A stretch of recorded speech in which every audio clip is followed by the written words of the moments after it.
How would you feel if you were force-fed with harsh chemicals that burned as they slid slowly down your throat? If you were genetically modified, blinded, blistered, and stimulated, would you survive? As many as 115 million animals die in labs each year because of experiments done by scientists on these innocent animals. Approximately 1,400 million animals died each year due to cosmetic chemical testings. Animals are most commonly experimented on would include mice, rabbits, dogs, guinea pigs, cats, and monkeys. Each animal that gets tested on has their own specific test that is genetically repeated multiple times in the same species. For example, rabbits usually get the Dre's eye test. The test is carried out by scientists using the eyedropper to place chemicals in the rabbit's eyes. After a few hours, even days, they get the rabbits and observe the reactions the chemical had on its eye. 94% of animal testings are done to determine if cosmetics or household products are safe for human usage. The other 6% is only used for medical reasons. Animal testing is happening all across the United States. Many groups like the Amimal Liberation Front, People's Ethical Treatment of Animals, etc. are all parts of the Animal Liberation Movement. The Animal Liberation Movement, also called Animal Rights Movement, a social movement that seeks to end the unbinding moral and legal difference between human and non-human beings. The movement is trying to end how humans view animals as property and their use in research, food, and clothes. The movement began in the early 1970s in the United Kingdom by a group of the Oxford University academics. Animal protesting occurs in 40 different countries all over the world. Most have become tremendously aggressive with tactics and have made threats to the researchers who are performing the tests on the animal. Most threats have been around the basic damaging the property, company assets, and even threatening the clients of the organization performing the animal testing. Overall, the threats have been the same: to let the researchers and the organization know that the group will not tolerate animal testing. One protesting group in particular has expanded their focus to target an animal abuse industry such as vivisection. This group is known as the Band of Mercy. Vivisection is defined as the act or practice of cutting into or otherwise injuring animals, especially the purpose of scientific research. The Band of Mercy group began to use the intent of burning down laboratories as a powerful tool of property destruction. Ronnie Lee and Cliff Goodman were the main leaders of this group. They were eventually arrested for taking part in an Oxford laboratory animal colony in Bisector, earning their signature, the Bisector 2. The two men were sentenced to 3 years in prison. They were released on parole after 12 months. Goodman in the end left the movement, and Lee expanded his beliefs in 1976, began a new militant group that he called the Animal Liberation Front. The Animal Liberation Front, ALF, is the most active liberation group in the United States. They have a big role in the animal liberation movement. This small, independent group participates in illegal direct action in search of animal liberation. They were known for prolonging animals from laboratories and farms, so they can place them in good homes where they can live free from suffering. They're also known for destroying faculties, arranging safe houses, and providing veterinary care for animals. The Animal Liberation Front saved these animals so they can live the rest of their lives in peace. The movement is said to be known as nonviolent.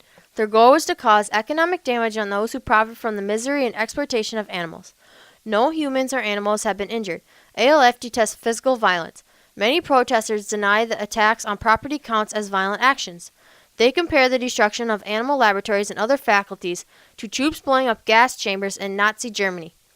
They argue that if only just removing the animals from their cages, this does nothing. The animals will quickly be replaced. If they destroy the laboratories, this will slow down the restocking process. Destruction on the labs will also mean rebuilding, which costs money.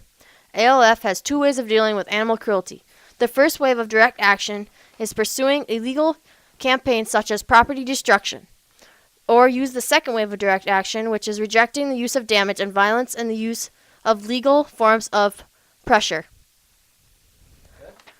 One example of using the second wave of direct action was when the ALF attacked vivisection supplier. In September 1996, protesters began a campaign against Consort Kennel. The campaign was called Stop Huntington Animal Cruelty, SHAC. The campaign closed down many lab animal breeders and saved hundreds of animals from being tortured in laboratories. Their first campaign was against Consort Kennel. Consort Kennel was a dog breeding for vivisection labs. Over 800 beagles were kept in kennels waiting to be sold in labs like Huntington Life Science. Huntington Life Science was a well-known vivisection lab. After months of applying intense pressure, like protesting outside the kennel, they closed down the kennel in July 1997. 200 beagles were adopted to loving homes. The SHAC did the same tactic with the Hillgrove Farms in September 1997. Hillgrove Farms was a cat breeding operation. These strategies effectively worked and it closed down in August 1999. Over 800 cats were rescued and rehomed. In conclusion, we feel as though the Animal Liberation Front is a group that purely fights for justice. As we in the social movement can agree that animals are not just property, but they are beings. The movement has had several impacts on the society. It has helped people realize that animals were being harshly mistreated and disrespected. Yes, maybe testing cures for cancer on them might be reasonable, while testing cosmetics on animals is immoral because we are only doing it for our own pleasures, not our needs. Groups like the ALF and PETA have taken actions to save thousands to millions of animals from the hands of harsh chemicals.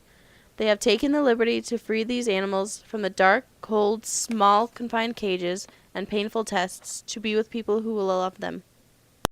What is so significant about this is that people actually take the time to show that they care about the millions of animals that are suffering as we live our everyday lives. Doing so, the ALF has taken these animals and doing whatever in their power without harming any humans, to save the lives of animals and let them have normal lives. Although scientists are working really hard for their main intent, to make sure everything is safe for us humans, but it doesn't always have to be about us. Fortunately, most of the tactics taken by the Animal Liberation Front were relatively a success so far. The Animal Liberation movement has been somewhat successful over the years, yet scientists still find a way to continuously replace the animals.